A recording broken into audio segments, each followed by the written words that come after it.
Right, here we go, P3ers and anyone else who has joined us today to check out the video. Welcome, welcome, welcome.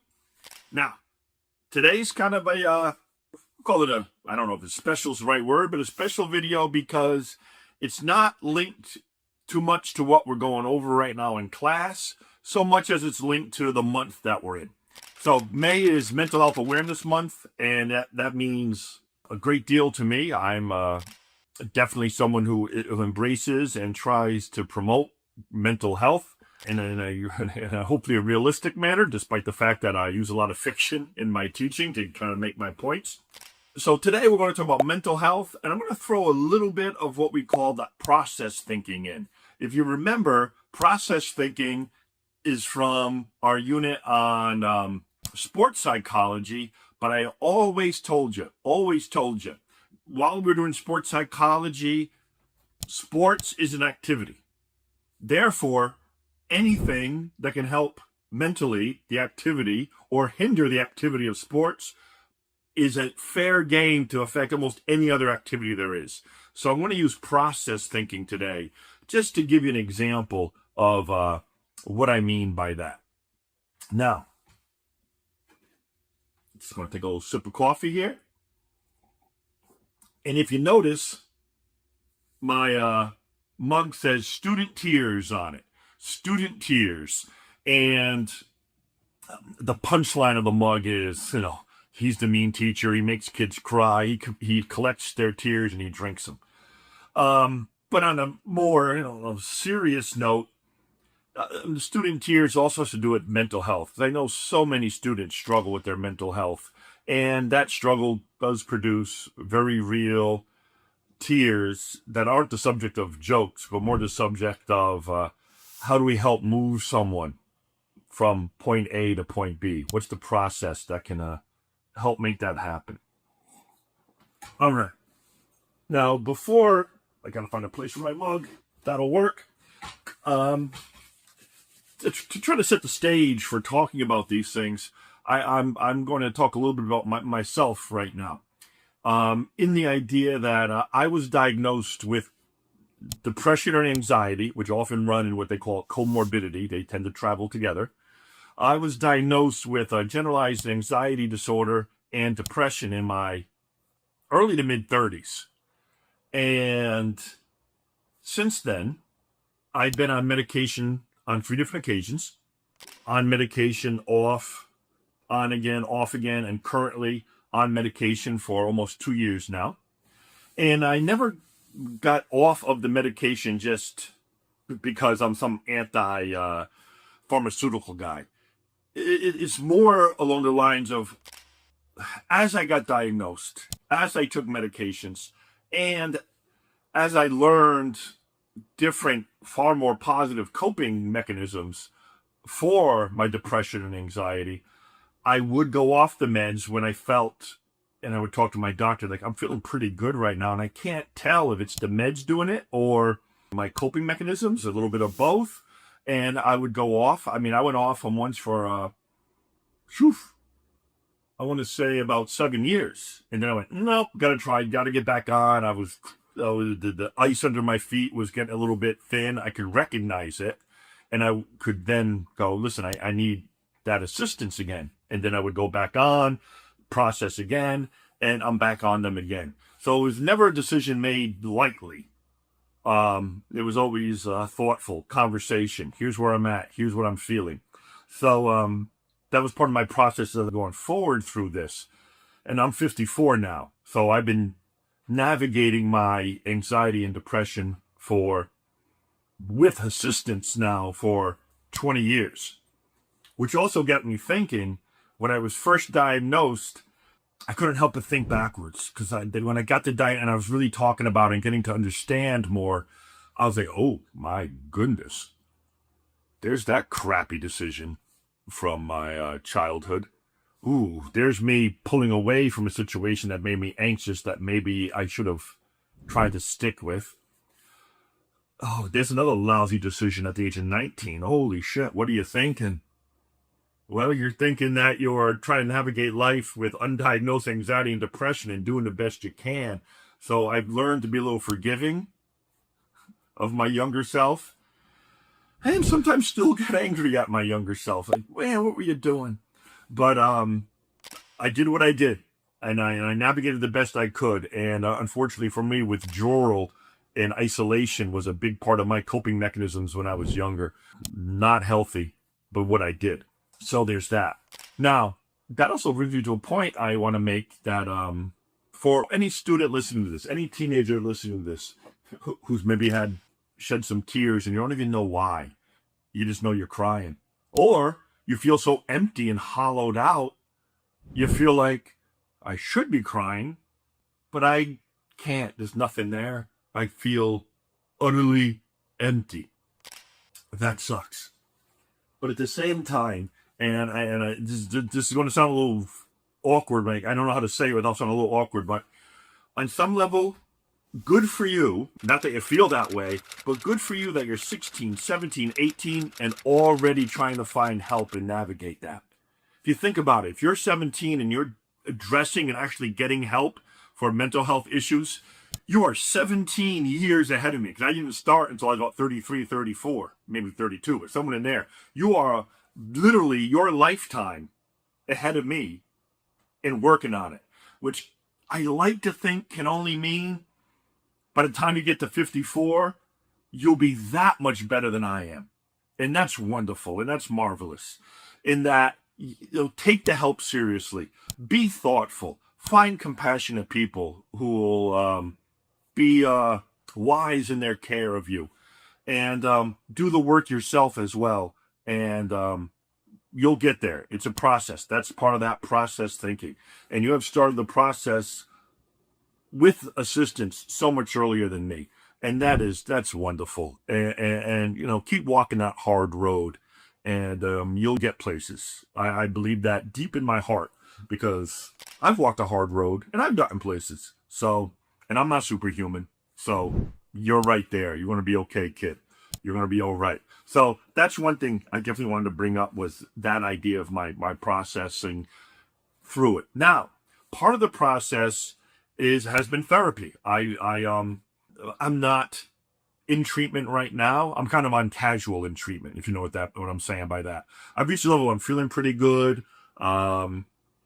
Things are all right. I have a therapist. We work well together. And but I don't go see her like every week, every other week. It's more like I'm processing, I'm using techniques I know help me, and then I go in for an oil change, so to speak, every 5,000 miles. If you take care of your car every 5,000 miles, take care of your head at least every 5,000 miles. So I'm feeling pretty good, but I still occasionally go, no, let me just sit down, slow life down, because life is moved so fast. Let me get in that office, slow life down, try to process some things, take a look at how I've handled a couple of situations. Have I handled them well? Am I cracking a little bit in ways I didn't even know? Maybe I need to come back in 2 weeks. Maybe 5,000 miles will be fine too. Obviously, there's times in my life too where it was much more consistent with the therapy. But, and this is important, I'm not really sure, I hear kids talk sometimes and they go, I don't believe in therapy, I don't like therapy. And if you talk to them, you reach that point of getting them to say, well, they had a bad experience with a therapist and therefore therapy sucks. Wow. Okay, slow down. Slow down. If you have a bad experience or you don't connect with a therapist, that means you didn't have a good experience with one therapist. You're not friends with everybody that you tried to be friends with when you were younger, and you're not friends with people now that you were friends with before. Relationships come, go, change. It has to be a right connection there. Therapy's very much the same thing, where it's two strangers meeting, and while it's a professional interaction, the relationship matters a ton in that room. Because what are you going to accomplish if you don't trust that therapist and that therapist isn't capable of building trust with you? And by the way, that doesn't mean they're a bad therapist or that you're a bad kid. It just means those pieces aren't coming together. My classes, I give you all, that list of modern psychological perspectives, and it's 9 what we can call perspectives or schools of psychology. I remember going to a therapist once. Clearly, this person was from the behaviorist school of psychology. I very quickly was like, this is not going to be a good mix for me. I understand behaviorism. I know where you're going with this. I know the way you're talking to me might work great on someone who is more aligned with the behaviorist model of thinking and really looking at the world and the mind. That's just not me. And so definitely, gracefully, left that therapy. Not mad at the guy, just going, this is not a mix. And therapist I found afterwards was much better mix for me. So never go to one therapy session and go, this sucks. Especially if you've been honest with yourself. And how resistant are you? Or even trying to connect with that person? Because there's a process to therapy. And part of that process is the getting to know each other phase. And does the trust build? And if it doesn't build, hell, you could actually talk to your therapist and tell them, this isn't a good mix for me, but I'm not feeling like I'm able to open up with you. It's okay. They're a professional. They can take it. And ask them for a recommendation. Do they have anyone that they would recommend? It's your health. You get to make those choices. And if you're working with someone who, even though they're a good mix for you, are a professional, they'll still help you. It's all right. It's okay. You hear this phrase all the time in schools where we try to teach kids to advocate for themselves. There's a reason we teach you how to advocate for yourself. So that way, in a situation like the one I just described, you can advocate for yourself and continue the process of trying to find a good therapist. Then when you're in therapy, the process. So all this process thinking is at play. And you have to remember this. Process thinking is the idea that the best way to achieve a goal, according to Dr. Jim Taylor, is to forget you have a goal and take care of all the little steps along the way, and the goal will probably work out. And that applies to so many things. You want to feel healthier from whatever mental health struggle you're having. You're not going to wake up tomorrow, well, I want to feel better, so I will. Willpower doesn't work here. Toxic positivity doesn't work here. Okay, what do I need to do? What ought I do? And you talk to your parents or an uncle, a grandmother, your goldfish, whoever it is that can help guide you. And you go on the therapy. You talk to the guidance counselor. You talk to the trusted teacher. Start to get that input. And it's all part of the process to get you healthier. And you have to sometimes fall back on trusting that. All right. Now, the class is P3. So I want to share with you what I consider to be at least 5 categories of movies that are pretty good with mental health. And I'll show some examples of some of those films really quick. Give you a list of movies that maybe you can watch sometime. I know for a fact, I know this because you people tell me, you tend to like the movies I show you. You tend to like them. Don't lie. Therefore, if I'm giving you a list of movies to watch, there's a good chance you're going to like some of those as well. Now, some movies are good at showing examples of a particular psychological disorder or struggle. For example, The Hunger Games, particularly the second movie, after Katniss has won the Hunger Games, but it's so brutal. She killed people for the first time in her life, and she had to survive, and people were trying to kill her. Very unusual situation, and plus, she wasn't exactly from a background. She wasn't from a warrior background. She hunted, but she wasn't raised to win the Hunger Games like some of the other, I forgot what they call them, not villages. If you know the movie, you know what I'm talking about. But actually train kids to win the Hunger Games. She wasn't from that type of group. But she wins. The second movie, she's waking up in the middle of the night screaming, nightmares, trembling. There's a real PTSD undertone to Katniss in the second Hunger Games. A little reluctant to engage people at times, pulling back. And that's it's also a good reminder that life goes on even when you're struggling with your stuff. You can step back to work on your stuff, but life does continue on. Now, your life isn't as dramatic as the Hunger Games and leading a revolution and all that. I mean, I know. But still, just that idea that eventually, if you're struggling with your mental health, you do want to reach a level where you can live your life and work on your mental health at the same time. And now sometimes the mental health will need a little more attention. You might need to step back and then re-engage. But to completely go into lockdown because of I'll use Katniss because of PTSD, it doesn't get you far. And it does come a point of having to learn to navigate the multiple paths and tracks of our life at the same time, because your life becomes busy. There's a movie called The Guardian that also is good with PTSD. The plot line is a little bit a hackneyed. Veteran member of the military, novice hotshot in the military, bang heads. They learn something from each other, blah, blah, blah, blah, blah. It's been done a lot of times. But I do like The Guardian for the fact that both of the main characters, the older fella and the younger guy, are both dealing with combination of survivor's guilt and PTSD.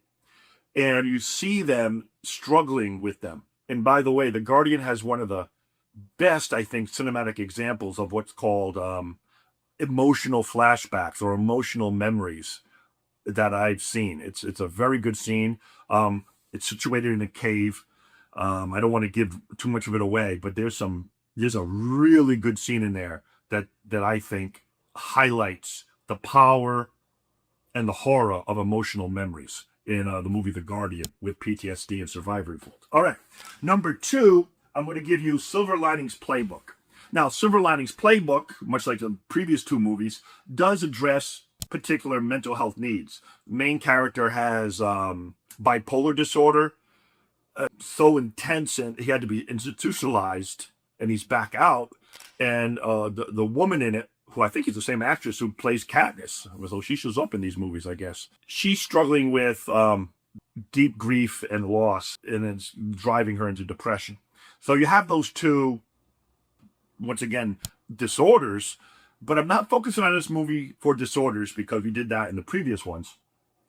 What I like about this movie, in particular with, I think it's Bradley Cooper, who plays the fellow with the bipolar, it shows the impact on the family. And his family trying to help him navigate, and also getting frustrated and overwhelmed by trying to help him navigate. And it's important to note, and I'm not saying this to make anyone feel guilty about what's going on, but the reality of life is our lives impact one another. And if you've ever been someone who's been the supportive person for someone going through the struggles of the psychological disorder, or their mental health is crumbling, that can make you tired, that can wear you out. And this is a good movie to show that aspect of it too. If you're trying to help someone and it feels like you're not getting anywhere and you're getting frustrated, don't feel guilty about that. You might need to take a deep breath. Like I said about, as you're trying to navigate that part of your life, you might need to take a breath, step back, muster your emotional, psychological, and I would say spiritual energies, and then re-engage. That's okay. Nobody's perfect. You only have so much energy and patience to give, and sometimes you got to step back, reload, and try again. And I do like Silver Linings Playbook for the view of the family as well. All right. Next movie that I wrote down is It's a Wonderful Life, going back to 1946. It's a Wonderful Life, which I see as a great movie to show. Actually, it's a great movie to show something that was part of an article. I think his last name is Bowman. Bowman wrote an article about shattered dreams. And how do you recover your sensibilities and your stability when dreams get shattered, which is still mental health. In It's a Wonderful Life, the main character, George Bailey, has various dreams shattered, and he doesn't handle it well. He handles it well for a time, don't get me wrong. He's able to process, okay, move on, that's all right. But you can only take so much, and George reaches a breaking point in the movie, and is very depressed, he's on the brink of serious self-harm. So the idea of the shattered dream and how the shattered dreams can drive us down and make us think some of the worst things. For example, for George, he thinks, and it sounds like a trope now, but this is the movie that created the trope, the idea of the world would be better off without me in it. And then an angel shows him that faulty thinking of his and elevates him. But the idea of the shattered dream and how, man, just life can bang, bang, bang, and slowly wear you down is such a huge part of It's a Wonderful Life in a everyday type of way, not in a blown up dystopian type of way like we see in the Hunger Games. So It's a Wonderful Life, 1946. Christmas classic. Watch it in December and join the millions who have. All right. Number 4, I'm going to go with A Star is Born and Beautiful Boy to highlight addiction. When dealing with stress and psychological disorders and the crumbling of mental health, there's something called defensive coping. And defensive coping usually means you pull back. You can be overly aggressive, push people away. You can be aggressive in your own head on each and drive yourself down, George Bailey. You can isolate yourself and withdraw from people. Or you can fall into the trap of substance abuse because it's hard to feel pain when you're smashed. And both of these movies give really gritty, sad depictions of the impact of addiction on characters in each movie and the impact they have on others around them, once again. So, not pretty movies in that regard, but when you're dealing with addiction, there's a hard road there that you fight through. And, you hope by the end of the movie or the story of a person in life that it works out. In the last movie, I can't help, I got to do it. Good Will Hunting. Good Will Hunting is such a fantastic movie for the therapeutic process, attachment disorder, defensive coping, the power of friendship to help elevate people. Good Will Hunting, on some level, is just such a masterful movie. Everyone should watch it. And if you're like me, you can't help, you get a little bit jealous because I know Ben Affleck and Matt Damon wrote Good Will Hunting in their early 20s. Early 20s they wrote this masterpiece? I'm 54. I'm still bumbling through writing a paragraph. They're making entire movies that are spectacular. So the writer in me gets a little bit jealous of those two guys, but also tips the hat and goes, man, what a great job you two did. And it's a great job for any viewer who wants to watch a movie and feel a little bit uplifted by the message of it. So Good Will Hunting comes highly recommended from the P3 chair. Okay. Now, obviously, all these movies, you'll see the characters, once again, the idea of going through a process. They have a goal. Sometimes they don't even know what the goal is. In Good Will Hunting, the therapist, Robin Williams, as Sean McGuire, has a better sense of what the process is than Matt Damon's, Will Hunting. But he still slowly eases him along. And there's something about process thinking. And this is a quote that you folks heard when we were watching the Netflix documentary Loser, the Michael Bent, the miscast champion. At the end of that little 30-minute documentary, Miles Davis, the great jazz musician, was quoted. And Miles Davis said, sometimes it takes a long time to play like yourself. That's such an important message. If you're not where you want to be, if I'm not where I want to be with my writing, whatever have you, you know what? Sometimes it takes a long time to learn to play like yourself. And while you're learning to play like yourself, once again, get that compassionate care. Get the wise leadership. Be open and receptive to assistance while being aware if that assistance is what you need or if you need to look elsewhere. There's a whole pie chart of factors. The people outside of you trying to help you, and you making decisions about the help that you need and who you think it needs to come from. And through that, eventually, you stick with it. You will learn to play like yourself, like the great Miles Davis said. And I can't think of a better way to end this video than with that thought in mind. So, have a great day. It's getting close to the end of the year for the seniors. Well, actually, close to the end of the school year for everybody, but the seniors close to the end of your public school experience, and you got so much more to do. So just keep in mind, sometimes it takes a long time to learn to play like yourself. Have a good day, everybody.